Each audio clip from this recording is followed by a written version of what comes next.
This is my tax return from 2018. Line 6 is AGI, and I paid $5,000 for taxes. So if you do the math, 4%. Take that, IRS. This is my tax return from 2018, which I just got completed earlier this month. I always extend, because that's what the pros do. You don't want to give the IRS any more time to audit you. But line 1 is line 6 is AGI, line 7. But so me and my wife made about $136,000 in 2018, AGI-wise. And I paid $5,000 for taxes. So if you do the math, 4%. Take that, IRS.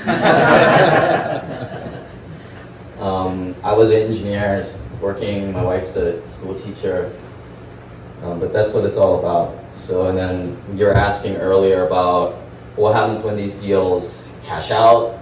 So I had some turnkey rentals that I sold, $200,000 of capital gains, line 12, and then line 17, I conveniently brought over $200,000 of passive losses to wipe it all out. So.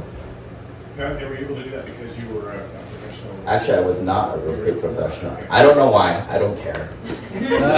Work with the professionals, they do it for you. But what I speculate is those capital gains were passive gains. If you make the bucket as a non-real estate professional, then you become one, you can't use that. Oh, okay. You got to make those losses as a real estate professional. Interesting. It would be awesome if you could. Yeah. Just take the 500 grand. What's that? Can you show us your Schedule E? That's complicated. Yeah. This is the 1040. Like, my tax return is seriously like 300 pages. Like, I don't even, like, I used to do TurboTax when I was doing this stuff, and then like somewhere along the way I was like, what the hell was I doing? So, go ahead, sorry. So I thought when you sell your rental property, you have to pay capital gains tax despite all the deductions that you've amassed. I thought you couldn't apply those to the capital gains tax. Well, I don't know, man. We just did it right here, so Yeah. we'll find out if I get audited, right? But I'm cool. When you make capital gains on a property, the capital losses in your bucket from all your properties, as long as you did some little checkbox and said pool them all together, and that's Jesse's problem. But you do that, then you can take losses from all the properties, apply them to the first ones itself. Yeah. So last year, 2017, I was single back then. I made $100,000 as my AGI, but like Jesse was saying, you can bring over 25,000 of your passive losses, which made my AGI to go down to 75. But that year wasn't as good as this year. That year I paid 11% in taxes. This year is 4%. So who am I? And I'm going to talk about syndications. So I grew up in Hawaii. We're big on community. We're pretty frugal out there. It's paradise. I went to the University of Washington, industrial engineering, civil engineering, professional engineer. Still pulled my license, but I left that job in April. Never again. I'm actually a pretty bad engineer. Not a good worker, that's for sure. I started my career as a construction supervisor. There I am on the left, traveling around all the time. Project engineer, did a city engineer job, then I eventually went to the VA to go work in a hospital for a facility engineer, but then I was like, this sucks. Get me out of this job. My real estate resume. So this is how I did it. 2009, and it's very similar, right? I think when we connected a couple years ago, our paths are very similar. 2009, I bought a single-family home in Seattle, Washington, and bought it to live in. So imagine like this 20-something-year-old kid like living in this like $350,000 house. Today that house is $700,000, but I sold well before it appreciated that much. But $350,000, $2,200 a month. And to me, that was a lot of beer money. And I was like, I didn't really enjoy my job, and I was like, I gotta do this again and again and again. I bought another rental property in Seattle a couple years later, but then 2012 happened, and the prices were gonna keep going up and up and up.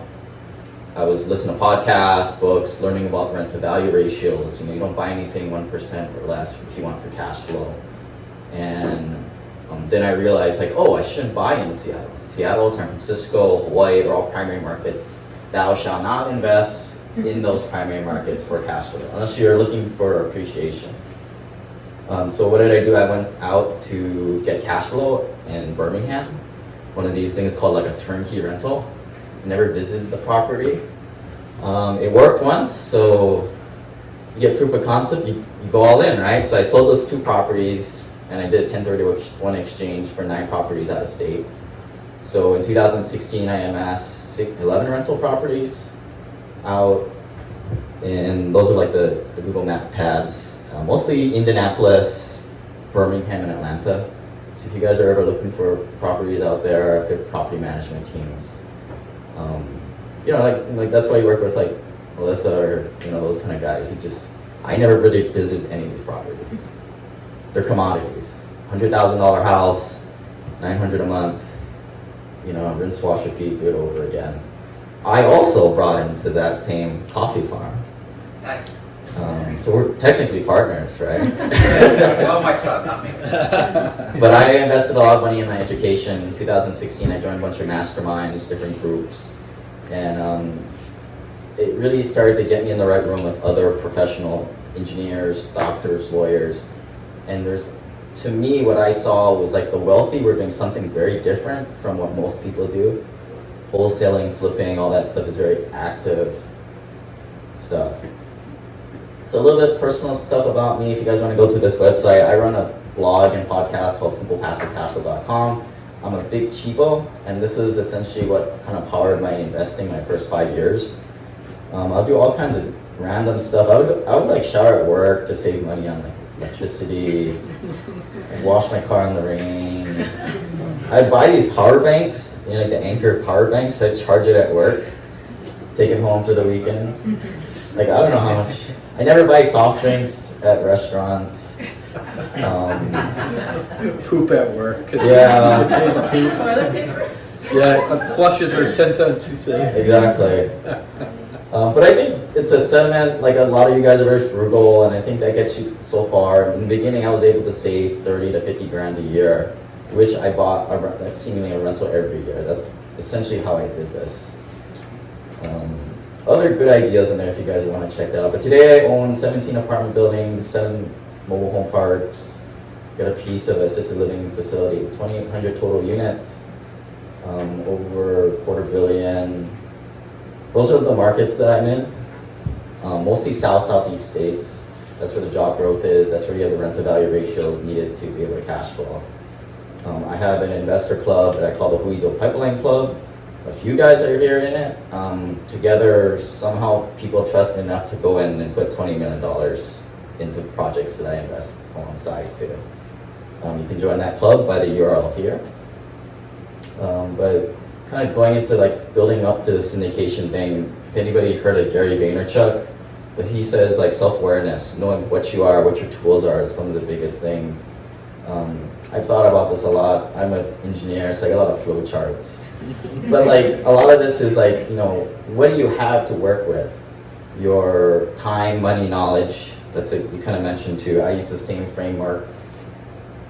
You got to figure out what your strengths and weaknesses are, and figure out if you're an active investor and a passive investor. And I'll just say this up front: if you need money to invest in real estate, if you don't have money, you got a money problem. I mean, my way I make money is I go to my work, I go to my job. I don't know. I'm not here to tell you how to make money. I'm here to sort of invest it. So you have to figure out what you are. This is a Sankey diagram, this thing right here. Maybe you guys can't see it, but some of you guys, how many of you guys brought your spouses or reluctant spouses at home? You can go you can Google this, and there's a chart maker, a Sankey is what it's called. But on this left side, it shows you all your income, and then on the right side, it shows how it's all going out. But you have, taxes, rent, food, transportation, healthcare. This is, beer money. More interested in that maze. Yeah. Some people are more visual, you know. But this is what this maze is. You're like stuck in this rat race until you can like build up enough savings. And there I was doing construction supervising out there in the field. I hated it. I had to wake up at like 5:30 every morning and do this morning briefing. And so what I did is, like if you didn't notice the difference, there's no rental property here. There's no extra income. Year one, I finally get the rental property and I build up extra savings. That's the difference, the delta. Year two, you buy another rental, more savings. And then this actually happened to me like 2 years into this whole thing. I was like, I realized like, you know, maybe I just read the wrong stuff, but I realized this is such a rat race, right? You go to your job and like you're kind of just working for promotions. It's just you're just trading time for dollars. And then now you start to get into these conversations with these other bozos, like when you're gonna buy the next Tesla? You know, like to me that really didn't make any sense to me. I don't care, I wanna get out of this rat race. Because for me, I was just continuing to buy these rentals. And about this time, it's like, I kind of made this chart a while ago. There's a lot of things going on, but essentially, you're saving more money and you're getting more assets to increase your total income. And then at work, you got this green thing where it's like your boss and everybody's wanting more and more stuff from you as a worker. And then this red line is like your motivation. LinkedIn always asks me if I want jobs. I don't want a job anymore. And this is where like the syndication stuff started to come in. Like in my opinion, turnkey rentals are a great way to start, right? But as Jesse says, at some point it becomes a little bit too much. If you're short on time, you know, a turnkey rental is very easy in my opinion, but you sort of cap out at a certain point. And in this hypothetical scenario, you know, it's around rental number 5 here. For me, it was rental number 11 when I started to go crazy. Because if you do the math, every single family home that you buy with leverage, you're making what, $300 a month. And I had 10 of them, so that was $3,000 a month. Whoop-de-doo, right? Underneath 30 houses. And for 10 single family homes, here was my track record. 1 eviction a year, 4 big issues like the HVAC goes out, the property manager does it all. You know, so it's not like I'm doing anything, but it's like another email that I have to follow up. But if you want more cash flow, I don't know, can anybody live off $5,000 of cash flow? Not in this city. You know, you're gonna need like 30 single family homes, that's 4 evictions a year, 12 large houses.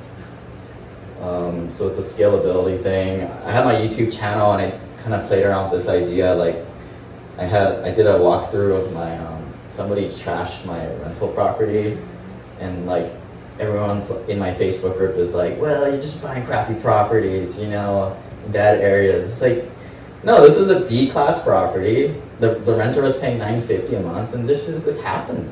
These are like yo-yos that rent these properties. So I did a reaction video of that, and that one costed me $37,000 to repair. So what is the syndication? The analogy I like to use is like it's like an airplane. And in the airplane, you have the general partners who sit in the cockpit. There it is on the right. You know, in this situation, there's only 2 people. Sometimes there's 1 person, sometimes there's 5 or 8 people. But those are the people who fly the airplane. And in coach, the rest of the plane, you have all the passive investors, the LPs. And the LP's job is to come in with $25,000 or $50,000, sit down, shut up, cash your checks. Don't do anything. A lot of you guys are really tired, it's later in the day. Perfect LP behavior. Jessie is one of my best LPs. She is so busy making money, she doesn't even care what's happening. And what are we gonna go and buy with this airplane analogy where you can buy anything. I like to specialize in Class B and C apartment buildings in tertiary, secondary markets, but you can go out and you can build a hotel, run a business. You can go and develop some luxury apartment, or you can go make a brewery. So you can syndicate anything. And these are all the roles of the general partners. There's quite a bit of it. Property management, they find the property managers, they do the asset management, they do all the legal work. All this stuff goes through SEC attorneys, and there's a private placement memorandum, a PPM, basically 150 pages that'll put you to sleep that costs $10,000 to $15,000 to do this all legally and register with the SEC. So it's legit stuff. It's not just a little JV agreement. There's the key principals, and these are the people who sign on the loan. So none of the LPs have the debt in their name. The key principals are people within the cockpit, within the GP, that sign on the debt. Sometimes I sign on it, but the rule is like the people who are signing on need to have a net worth or liquidity greater than or equal to the loan. So if we're going into a deal that's a $5 million property and my net worth is $1 million, I need Jesse who's 4, and we got it. So why do I invest in syndications? Number one, I like to diversify with different operators and different partners. I don't trust people, and I believe if anything went wrong, they're going to choose their family over potentially passive investors. Obviously, you try to do your due diligence, but I just don't trust people very much. So I diversify in multiple partners.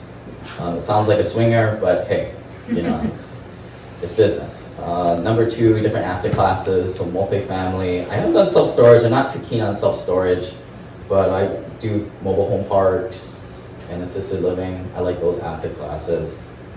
And then different geographical areas, so I'm not all in one market. When I was getting single-family homes, I was clustering it in Birmingham, Atlanta, Indianapolis, which is smart because you start to build like a bulk and you become a bigger client for your property manager, so you can kind of throw your weight around.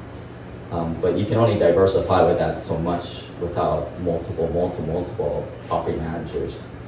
And then different business plans. Some of these things are more stabilized cash flow and then maybe a small value add. Some of them are very heavy value add, where you're waiting for cash flow for a year or 3, but huge payouts at the end.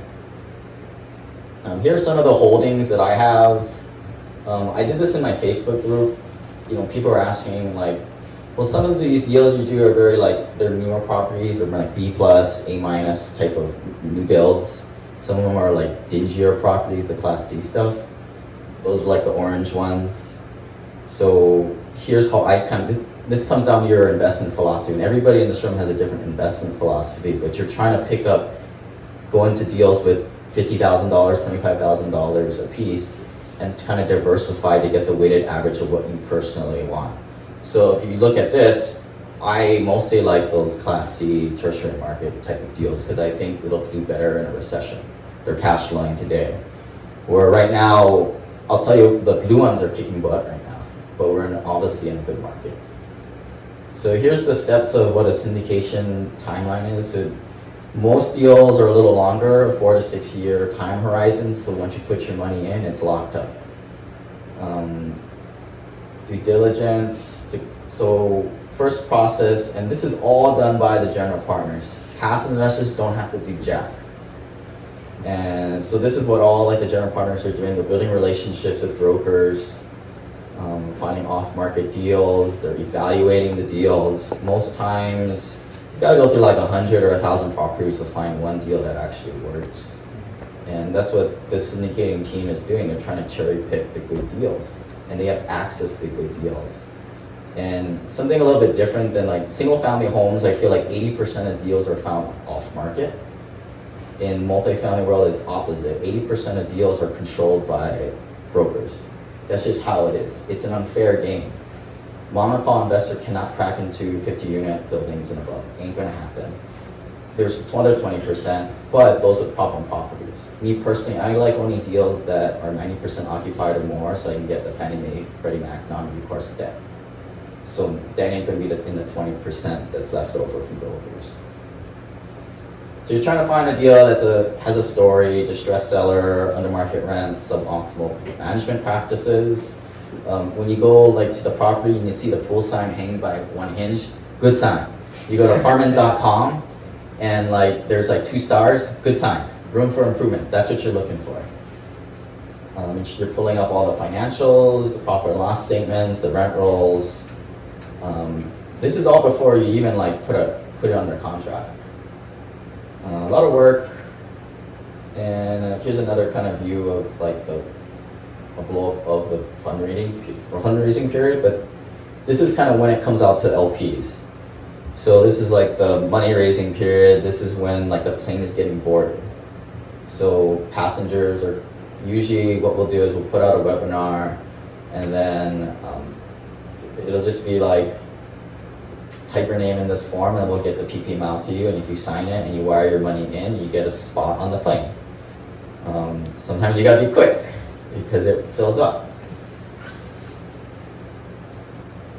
So then you acquire the building, everybody cheers and yells, and once you're into the deal, cash flow paid quarterly is typical, and then you start to value add the property.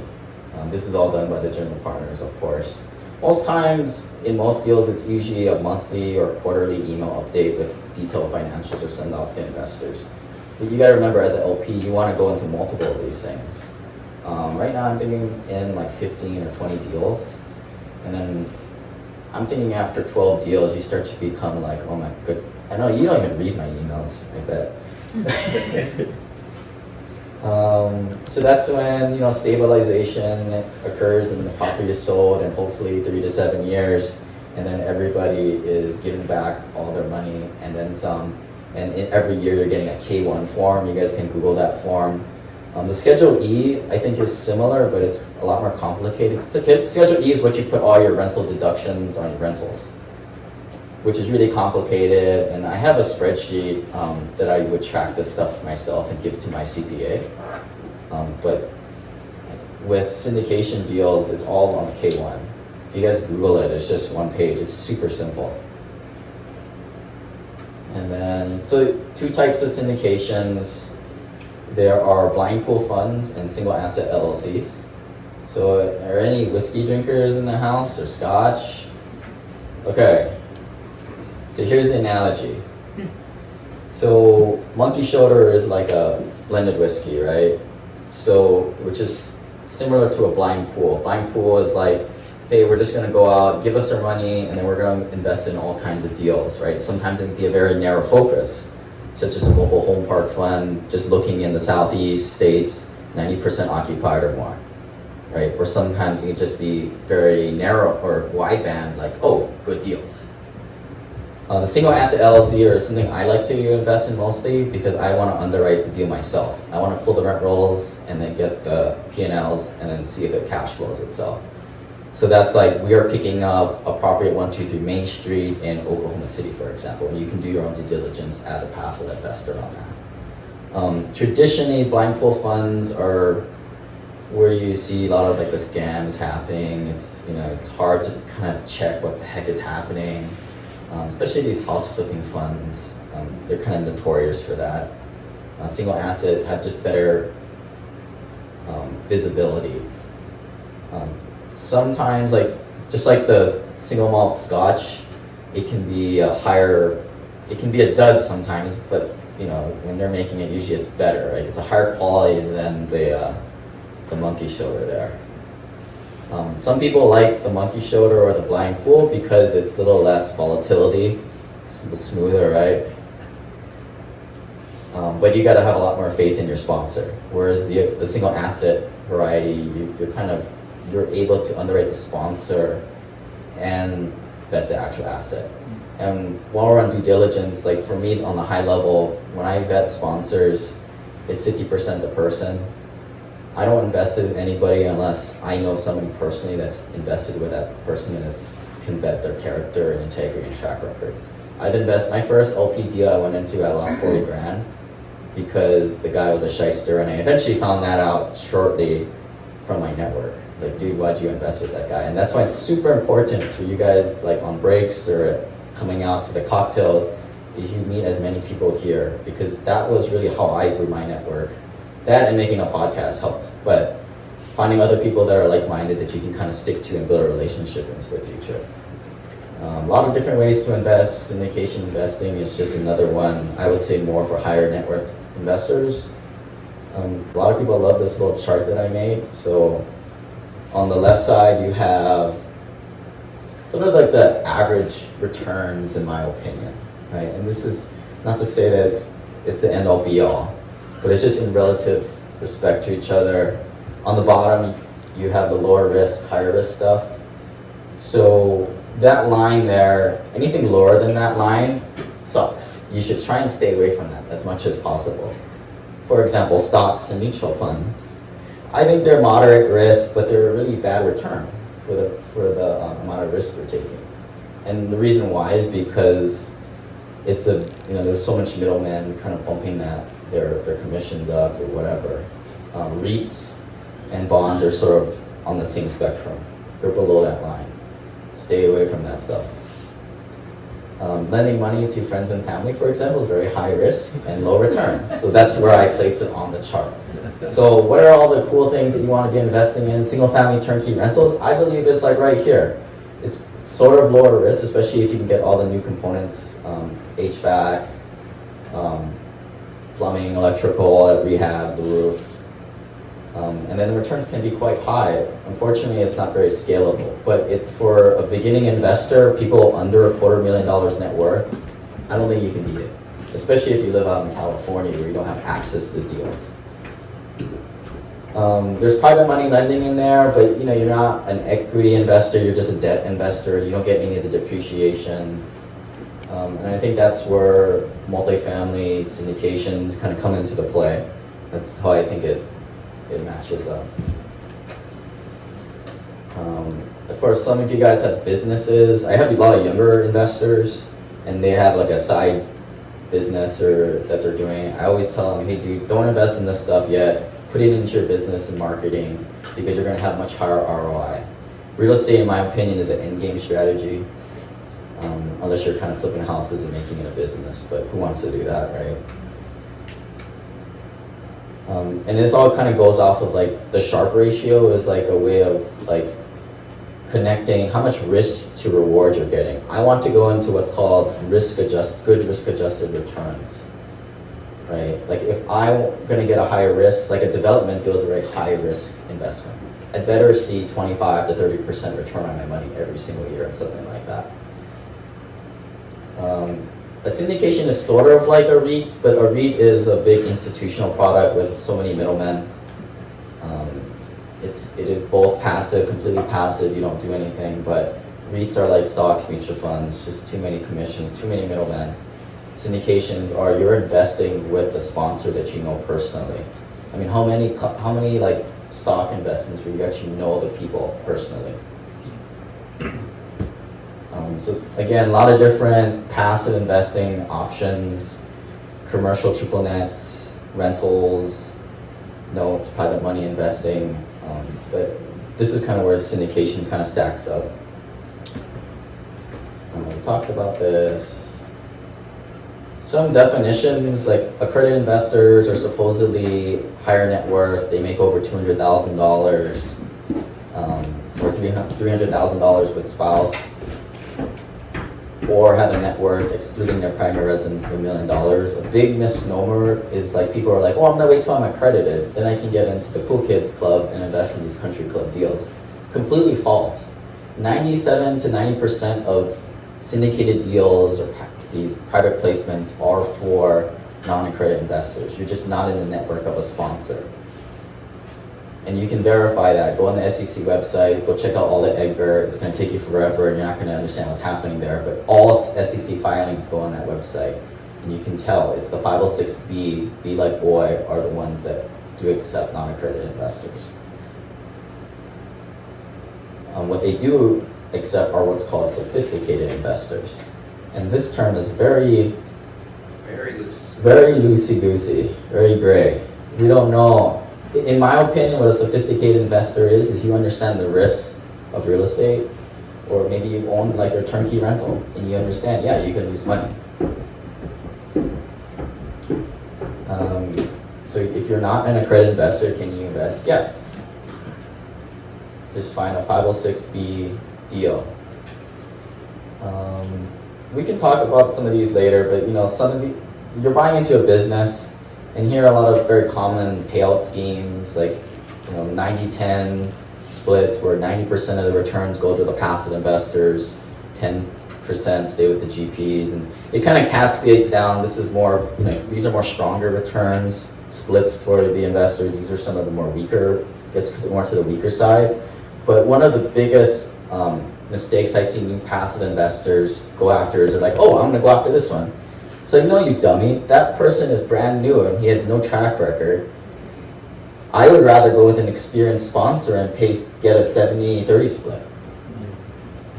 So, but what am I to tell an unsophisticated accredited investor? What do I know, right? So the other way that sponsors make money is with fees. The big three are the acquisition, asset management, and distribution fee. Acquisition fee is paid on the entire property value at closing. It usually ranges from 0 to 5%. The asset management fee is based on the income. So if the property makes $50,000, the sponsorship team usually makes 0 to 5%. And then when the property is sold or cashed out refinanced, there's a distribution fee, which is based on the whole total. It's a little bit misleading here. I would rather have a lower acquisition fee and a higher asset management fee, because the acquisition fee and distribution fee, those are off of the larger, it's off the whole property price, $30 million property or whatever. And then the asset management fee is just on the income produced. So it's sort of complicated, right? Best advice I had is just look at a lot of deal flow. And then you can start to key in on some of these nuances, and then now you can make an educated decision. Like, it took me 18 months to finally invest in my first private placement. And I didn't do so until I probably met 20 or 40 passive investors that were doing this. But more importantly, until I met like 3 or 4 people that I built a good relationship. And I was like, hey man, you're in like 20 deals. How does it really happen? Like, what are your returns? What's your track record like, right?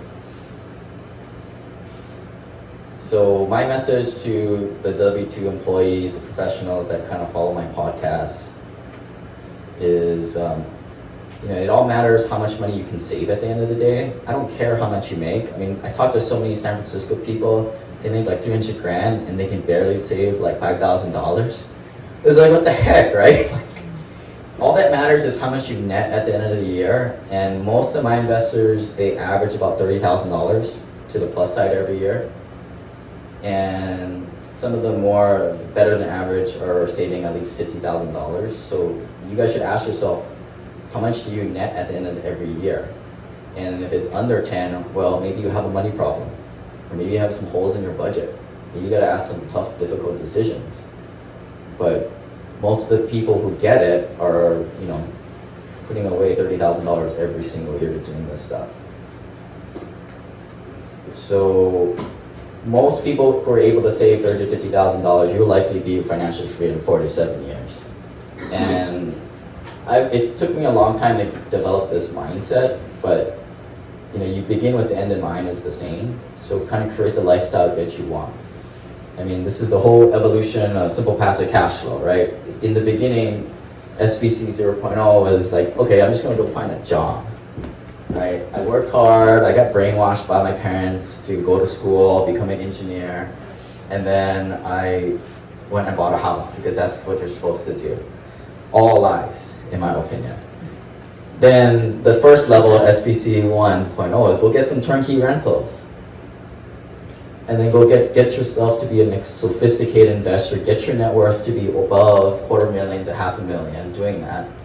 It's not gonna be overnight. Like, it took me from 2009 buying my first rental to 2016 to get 11. It's not a get rich quick thing, it's a get rich surely thing. But then after that, as you start to get a little more fat, SPC 2.0, you kind of transition to syndications. And then, not a lot of people talk about SPC 3.0, which is like, hey, you're financially free in 4 to 7 years. What are you gonna do now, right? Now it's like, all your friends are stuck at your day job, and now you're kind of out there hanging out with yourself, right? It's, life's more about relationships. Relationships are the currency of the rich. which I'm starting to realize now. So I have a chart, like my passive investing guide, SimplePassiveCashflow.com/syndication is like my ultimate guide about syndications. Everything I usually change that document every week. I'm always constantly adding things to there. There's this chart. When do I jump from single family homes to syndications? It's just my guess. So, again, this is kind of how I narrative upon, how am I doing for time? So, we'll skip that. So it just keeps going on and on. And then what am I up to these days? Well, I'm selling off my single family homes. I have 2 left, and I'm just putting it more and more in syndication deals. My 2 criteria are forced appreciation and cash flow day one. I don't do development deal. A little bit about forced appreciation on single family homes, it's based on your comparable sales, completely based on emotion. I like numbers. Commercial properties are based on how much money does the thing produce, based on net operating income. So here's the magical formula. The property value is based on net operating income divided by the cap rate. So what I like about deals where you can increase the value is, in this little example, say you have a 100-unit building, you bump the rents up $45 just because you're buying a property that's undermanaged, and they're not using Craigslist or Facebook. I don't know what they're doing, but they're under market rents. And you're creating an extra $4,500 a month, $54,000 a year at an 8 cap, and here's that super complicated formula, 54,000 divided by 0.008. You've increased the value of that property $675,000 just by doing that little menial thing of just bumping the rent by $45. Same thing, if with large commercial buildings, you can do this thing called RUBS. You can bill back the utilities to investors. So just like how you increase the revenue by $45, you can also decrease the expenses To the tenants. Yeah. So, which at the end of the day is NOI, net operating income. More examples here, but I think you guys get the point. A big common mistake I see is if your net worth is under $1 million, you're sitting on the sidelines, and we said, get in the game, get in the game. One thing I see guys doing that are under $1 million is they're investing as debt investors, such as a private money lender. Number one, the returns suck. You're making less than 10 or 12% a year, and you're not getting any of the depreciation, any of that bonus depreciation. And more importantly, you're not raising your awareness, you're not building your relationships with other people. So this is people love this slide. This is sort of how you build your empire.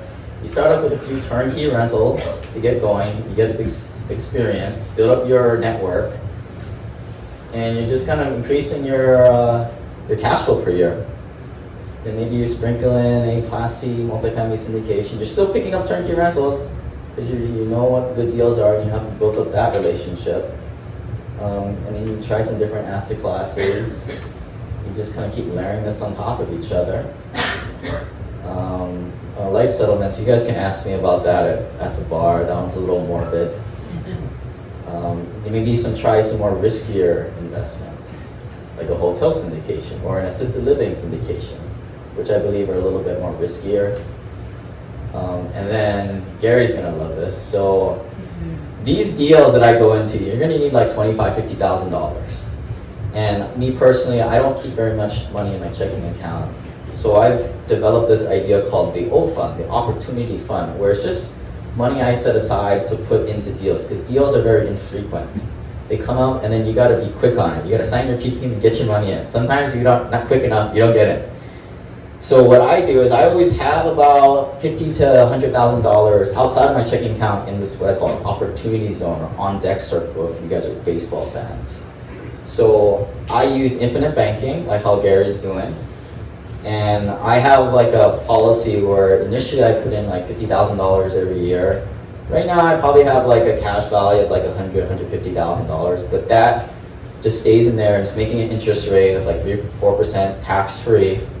And then if I exhaust my checking account, then I grab from there. I also use another investment, AHP.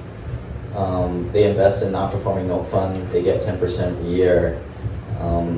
I know the owner personally. It's it's a great investment. But again, you don't want to invest all in one thing, right?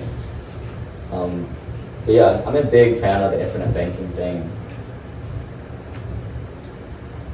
And kind of wrapping things up, I know Gary's a big Tony Robbins fan too, so I realized after I kind of quit my day job that people will commit suicide if they have too much money and because they're not finding something cool to do. So I realized like there was like, and I started to do this blog because people would ask me like, oh, how are you like buying all these properties out in Birmingham? You don't even visit the stuff. And of course, you know, I think you guys totally sympathize with this. You tell your friends what you're doing, you're buying out-of-state rentals, but then nobody does anything, right? So that's why I made the podcast something to repeat myself so many damn times.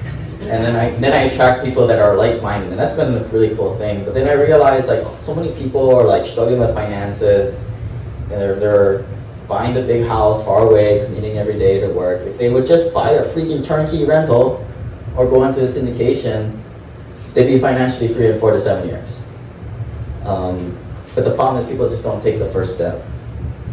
So for me, there's this concept called Ikigai where you kind of Venn diagram out what you love, what you're good at, what the world needs, what you can be paid for, and that's what I've kind of created, like my podcast, and found in Google Play, iTunes, and that's kind of what I've been working on this last year. So that's the URL. I got my investment club, and I also do a mastermind for passive investors. Some of you guys are in it. And any questions? When you sell your single-family houses, can you 1031 those into a syndication? No, you cannot. Well, you can, but it's impractical. There's a lot of YouTube videos out there telling you can do it, but it's very impractical. I don't like 1031 exchanges at all. I think they're obsolete. When you're putting, say you put $100,000 into a syndication deal and you're getting 50 to 80 grand back in year one depreciation, why would you want to ever 1031 exchange? You just do that. And here's why I think the 1031 exchange is very flawed. Like, you have 45 days to identify your other next properties. You can't find a good deal in 45 days. If you can, I challenge you, and I think you're probably buying lukewarm deals, right? And most times you're going to be overpaying for a property when you're a 1031 buyer. You're a distressed buyer because you got to buy something. I actually got extorted one time because I was like late to close, and the seller knew this, and he just bumped the price up by like 5 grand. And you want to keep doing this and then doing this and doing this. And I'm a big proponent of like, you guys should look at your portfolios and calculate your return on equity, not return on investment, but return on equity. Like for example, I rent my primary residence in Hawaii. It's $1 million house. It's not much. It's like a 1980s piece of junk that's 1,000 square feet, but it's Hawaii. But I pay my landlord $3,000 a month. They own it cash. Their return on equity is like less than 2%. That is if I don't break anything, right? So these turnkey rentals, when you're first picking them up, you're getting tax benefits, mortgage pay down, appreciation. You're making like 20 or 30% or more per year. But as the property appreciates in value, you start to pay down the mortgage payments, your equity position goes up, which is a good thing, but your return on equity goes down. Like after year 5, it's maybe about 15, 20%. After year 10, it goes down to maybe single digits. So sophisticated investors always sell or cash out refi.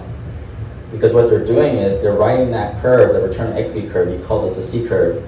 And then once it gets under single digits, or maybe to me it's like 15%, I don't want to make any less than 15%. They cash out, refinance, or 1031 is an option, even though I don't like it. Or they sell the property and buy maybe 2 more properties. And then they get that return equity up, ride that thing for the next few years again, go up. So that's kind of like some high level pruning process on your portfolio that you should be doing every few years. Yeah, not a big fan of 1031s. But you can do it, right? That's your point. You can, but you can do what's called a TIC, tenant in common. It's very complicated. And a sponsor, unless you're bringing in more than like $400,000 into a deal, no sponsor who is not desperate for money will take it. I don't want to deal with that. It's a pain. And that was a big, I forgot to mention that when you're investing in syndication deals, a good rule of thumb is like you don't want to be in any deal with more than 5% of your net worth. Because most investors are $1 million net worth, that's why the $50,000 increment, I keep saying that number. But this is a totally different from your mom and pop investor with an 8-plex, 16-plex, 32, 48 unit. They're rolling their money again and again and again, and they have all their money up in one asset. I don't like that. I would rather be more diversified. Because my vision for myself is I go into dozens of deals, and I create what's called like a syndication ladder. So when these deals cash out, they have the backed up passive loss bucket to pull from, so I never have to pay taxes. Any other question? Can you invest with self-directed IRA? Yes, you can. However, if your CPA is smart enough, they will charge you UBIT tax. So on the leverage portion, so let's just say you're going into a deal and they're using 70-30 loan to value, like any good deal, they're using debt. So on the leverage portion, the IRS is like, well, on the leverage portion, we're going to charge you UBIT tax. So this is another reason why I don't like self-directed IRAs, because you're going to have to pay that tax on it in theory, but in real life, your CPA doesn't have a clue what that is, so they probably won't do it. But also, you're not getting any the bonus depreciation on that. So I'm actually thinking about like making a deal where like we have two classes of investors, some that are using QRP money or self-directed IRA money, and they get none of the depreciation because they don't need it, they can't use it anyway. But you skew it, you give it all to the other investors. And then on the flip side, the QRP retirement IRA, self-directed IRA guys get more of the returns. But together you just screwed the IRS and made a bigger pie for everybody. Can you allocate that to certain people? Depreciation? That's what accountants tell me. It's like a special allocation. It's partnerships. Yeah. You do an LLC, but you do a partnership. Yeah, so the idea is like, you get teachers on one side, you get doctors on the other side. The doctors don't really need the gains, they just need the deductions. And the teachers, they just want all the gains. Did you talk about cost segregation? Yeah, so on a $100,000 property, you're depreciating the cost of the house over 27 years, right? That might mean you're depreciating it like a few $1,000s, and that was what Jesse was showing here. Not your mortgage interest, but the depreciation on the property. So over 27 years, you're deducting at 127. But with the new tax laws that went into effect in 2008 or 18, I think, and it doesn't matter. But what you can do is you can do a cost segregation. So you pay an engineer $10,000 to $15,000 is what we paid, and the engineer will go in there and they'll itemize every single component: the brick, the drywall, the lights, and make this big fat report. And it's all just a paper exercise for the IRS that you did it. But basically, what that report goes to the CPA, and now what the CPA can do is they can write off all the 1 year, 3 year, 5 year, 7 year, 10 year assets all in year one. This is where the term bonus depreciation comes in, and this is why you're writing off the majority of the asset in year one. I actually have a buddy that he's gonna buy a house, like a $4 million house. He's going to rent it out for a year and do a cost segregation study and possibly pocket a couple $1 million of passive losses from doing it. I don't know if it's IRS kosher, but it's just the idea, right? These are the ideas that need to be talking with your tax professional about. If your CPA is telling you that the best way to lower your taxes is the 401k, you need a new CPA. And you should be getting creative with this stuff, I think. Agreed. Any other questions? Yeah. Yeah, and is bonus depreciation, does that seem like that's going to continue? Yeah, so you can look this up. There's a phase-out schedule that I think it ends in 2020. Yeah, is that when it completely goes away? Yeah, so I think 2022 is when you're getting it at 100%, then it steps down to 80%, then it steps down to 60%. So it's going away, but it's a known phase out. yeah, it's a known phase out. But in my opinion, I think especially if the Republicans win again, it'll kind of be around to stay. If not, it'll just be something else, right? There's always a loophole. It just keeps popping around. We'll figure it out. Oh, I'm just gonna ask, do people do cost segregations on single family? They do.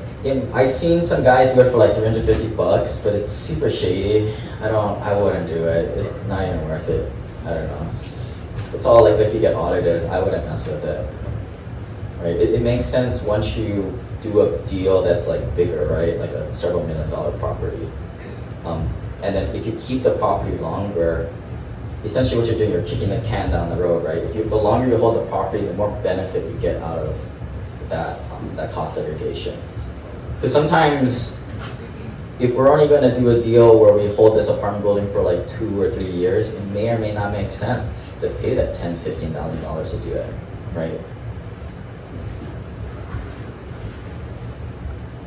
What's your typical minimum investment? Usually 50,000. I mean, I see a lot of deals out there that are 25s, but I don't know. In my opinion, those are some newer sponsors doing that. They're kind of just desperate for money. But $100,000 to me personally is getting up there. My net worth isn't like millions, so I have to be kind of conservative. But I think when you're getting above $100,000 minimums, I think you're starting to work with more institutional investor groups. Again, like the sponsorship cuts are a little bit leaner for LPs, bigger fees. They're charging you more like 4 or 5% acquisition fees. Me personally, the way I work with my professionals, my tax folks, and my legal folks, is I go after value. Right? And same thing with sponsors. I don't buy a Jaguar or Ferrari. I buy something that just is good. That's a fraction of the price. Right? I buy for value. Now that may not be what some other people want. Some people maybe have several $10 million and above, and they just want reliability. Well, that's what a lot of institutional operators are for. Now you mentioned the syndication versus where investors are, and syndication versus single family. Like, how would we compare and contrast? In a single family, you put 20K in, you get 100K worth of asset. For a syndication, you could put 100K in, but you're not getting you're getting a multi-million-dollar asset, but your piece is still only 100K. Yeah, so right? Like, so it's the same thing. I mean, you're owning a fractional share of the big deal. Yeah. So we just closed like 104 unit in Huntsville. The capital raise for that was $2 million. So let's just say you put in 100 grand. Yeah. Right? That's 5% of the total capital raise. So 5% of 104 units, you just bought yourself 5 units, and you don't have to do anything. But if you bring debt to it, which he does, it's Yeah. the same thing. Yeah. Okay, so if he's going to bring debt to it either way, so Right. you get the same. So you Okay. get the appreciation out when they sell the property, right? Yeah. 5 to 7 years. Your horizon isn't 30 years like your Like the regular other single one, family yeah. fixed. So your leverage power isn't. But like they're doing value at work, meaning like they buy it for like, I don't know, 2 million, and then now it's worth more, and they're selling it at a much higher. Yeah, probably number. trying to. That property is like $5 million. We'll probably want to sell it for like 6 to 7 million. Yeah. So you'll get a portion of that. Okay. I'm trying to think, like, is there any the pros and cons financially if you put those two mechanisms over 30 years? Would you come out better on one side versus with the other? with the single family homes, like I said, you got to monitor your return on equity, right? Every 5 to 10 years, you're gonna have to do something. You're with gonna have to that do thing. something with that. Yeah, because if not, you're just gonna be like my landlord, who's just an idiot, in my opinion, right? Like, you don't want to hold on to that property forever. From a litigation standpoint, I don't want to own equity in my houses. I'm a sitting duck. Everybody knows where my money is at. I want it spread out over assets. And it's like, all right, if you want to sue me, come and get me. You gotta sell all these assets. Sometimes debt is your best litigation defense. Even more than LLCs sometimes. Anyone else? But I think like some people will hear this talk and be like, you know, oh, this sounds awesome, but like you got to get your net worth up to a certain point, right? And I think to me, turnkey rental is how I got there, and it's how I built my relationships.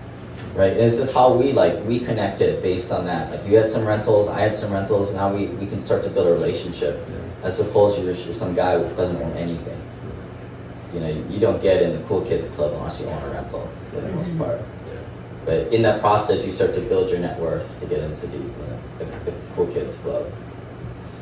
So if when you go to syndication and the property is not in your name, does it change anything for your tax report? You own a fraction of it still. You still have equity. So the K1 form that he mentioned, the tax form, it'll tell you what your portion of your income and expenses are. So that's what you report on your return. Yeah. So in that situation, like if you put $100,000 in on a $2 million raise for a $5 million property, he would have 5% of the property, right? Which is 5 units of 104, but also 5% of all the depreciation. So on that $5 million property, let's just do an even split of half. Half is the land, half is the property. So it's a $2.5 million building, property improvement. He has 5% of that. You don't have the title in your name, right? You have Title of the property. you have a private placement memorandum which is locked in with the SEC. In my opinion, it is stronger than a JV agreement. It is not like you own it, you have title to it, but in my opinion, I think that I'd rather have the SEC on my side if I'm going to sue my sponsor. How hard is to sell if you want to change? You cannot the sell, amount of- and this is why if you're asking that question, I mean now it's education, so it's fine. But like if you're really thinking about I might need this money in 2 years, you should not invest. Yeah, this is for the big boys. But even after 10 years, if you want to sell, He's talking about the actual property. Do you need to syndicate yourself? syndication. Yeah, so you're along the trip and it lands where it lands, right? You're putting your faith in with the sponsors that they're going to make the right decision for everybody, and which is nice because they're in the playing too, right? You want to align interests with them, which is why it's like an 80-20 split or 70-30 split.